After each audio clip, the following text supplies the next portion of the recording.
Hey, have you ever noticed that the 80s were never more 80s than 1987? 1987 was the peak of the 80s. I mean, just look at the movies that came out that year. The Lost Boys, Hellraiser, Dirty Dancing. I dare you to name a more 80s set of horror movies. Just try. And among this cheese fest of bright colors and big hair, we get the movie that we're talking about today, Nightmare on Elm Street 3: Dream Warriors. The last time that we checked in on this franchise, Nightmare on Elm Street 2: Freddy's Revenge was made almost completely without creator Wes Craven's consent. But this movie is actually based on a script that Wes Craven wrote. I mean, the studio did iron it out quite a bit, took out all the dark shit to make it more palatable for a general audience. But still, Wes Craven wrote a script for a Nightmare on Elm Street sequel. Clearly, Freddy's Revenge was so good that it changed Wes Craven's mind.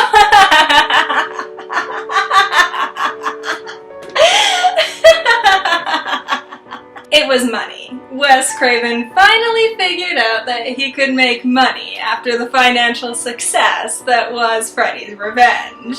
So he produced a script, which was edited and rewritten until it was finally filmed and turned into a movie. And how did this movie turn out? Well, it was actually pretty good. In fact, many fans consider this to be one of 3 actually worthwhile Nightmare on Elm Street movies.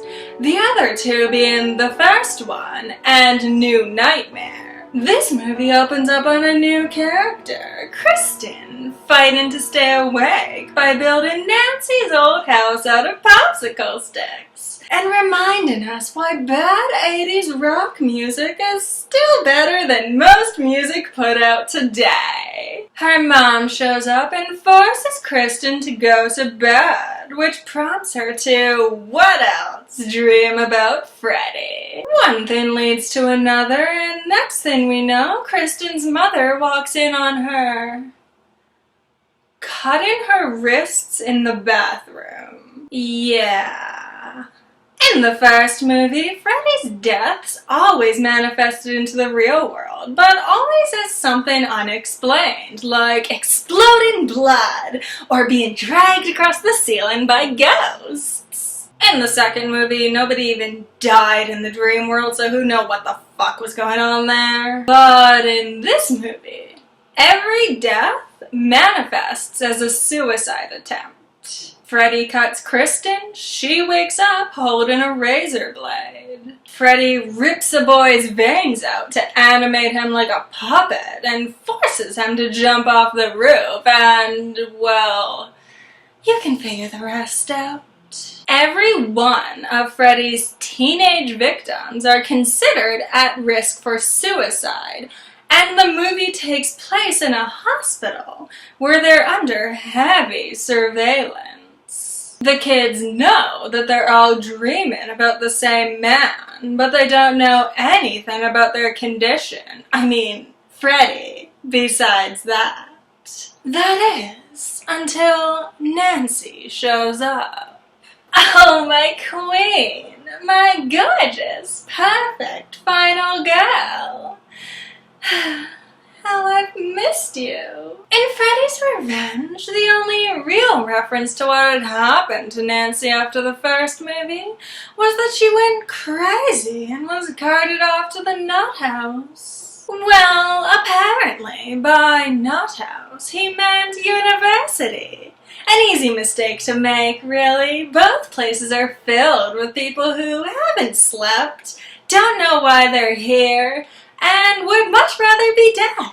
Between movies, our sweet girl got her PhD studying dreams, hoping to help troubled youth who are tormented by their nightmares. And what nightmares are worse than those about Freddy? When Nancy meets Kristen and discovers that she is dreaming about the same guy that she did when she was a teenager, she takes it upon herself to help. But things take an interesting twist when Nancy discovers that Kristen possesses the ability to pull people into her dreams. Yeah, this is the movie that introduces the idea that every person possesses one unique superpower in the dream world.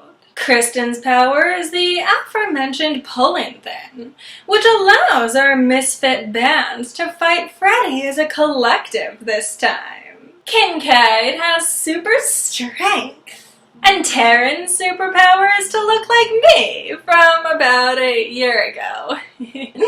Together, Nancy and this group of mentally ill or disregarded kids band together to fight the literal symbol of the thing that's killing them, Freddy, or mental illness. And meanwhile, the doctors would prefer to shove them into rooms, stuff them full of pills, and let Freddy pick them off, one by one. Personal moment here, this may actually be my favorite Nightmare on Elm Street movie, even above the first one. I have always had a problem with mental illness. I have recently been diagnosed with bipolar 2, and as much as I don't want to go into detail, I have had issues with things such as self-harm, eating disorders, and suicidal thoughts in the past. So when I saw this movie as a teenager, what I saw were kids like me, represented not as beautiful disasters or tragedies waiting to happen. Rather, they were the heroes. They bonded together and destroyed the source of their self-harming behavior. And as an adult, I do recognize this as a faulty metaphor. I will never be able to go into my subconscious and kill bipolar 2. I have to live with my Freddy forever, or otherwise learn how to manage it so it doesn't kill me, or otherwise ruin my life. But still, I can't take away from the fact that this movie gave me heroes at a young age. Kids who were silenced and judged and shoved into corners by adults who assumed that they were just exaggerating or crazy or young and stupid. And yet, they still managed to stand up and persevere and live. There is one other part of the movie that I should mention if we're following the franchise here. Freddy's backstory is elaborated on a little bit here, revealing that he was actually born from a nun who was accidentally locked in an institution for the criminally insane and raped by 1,000 criminals.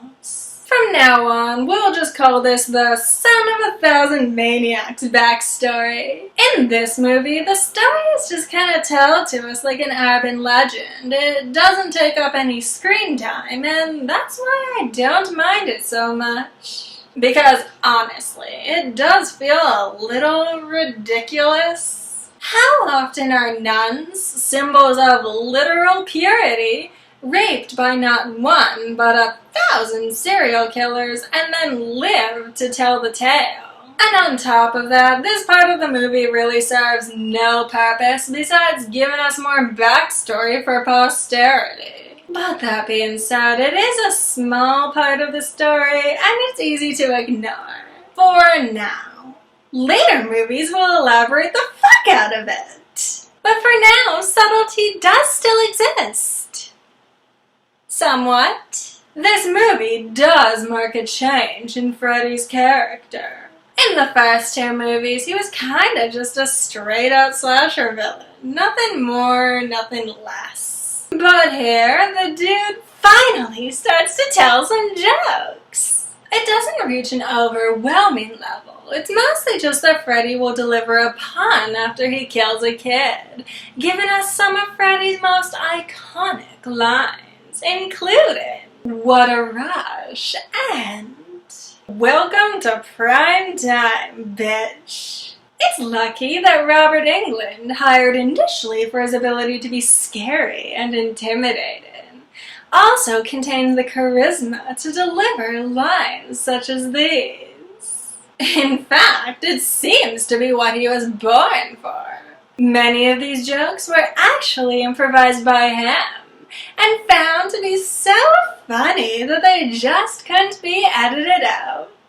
It hasn't quite reached the point that it will when Freddy becomes more of a comedic character than a legitimately scary villain. He is still intimidating here. He just happens to deliver the occasional one-liner after he kills someone, which I love!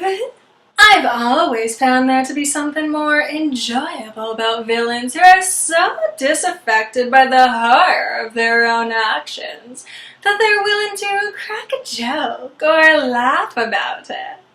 And this is the movie that found the absolute perfect balance between horror and comedy. All in all, if you've been staying clear of this film because it's a dreaded sequel, don't. This is a beautiful movie that deserves your attention. But before you rush out to watch it, make sure to subscribe to this channel and click that little bell thingy to get notified.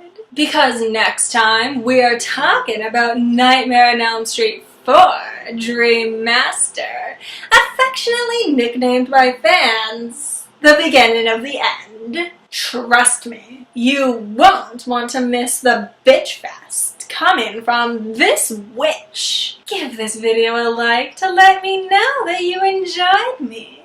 And please head on down to the comment section. Let me know what superpower you would want to fight Freddy in the dream world. Thank you so much for watching, my pets. Love you.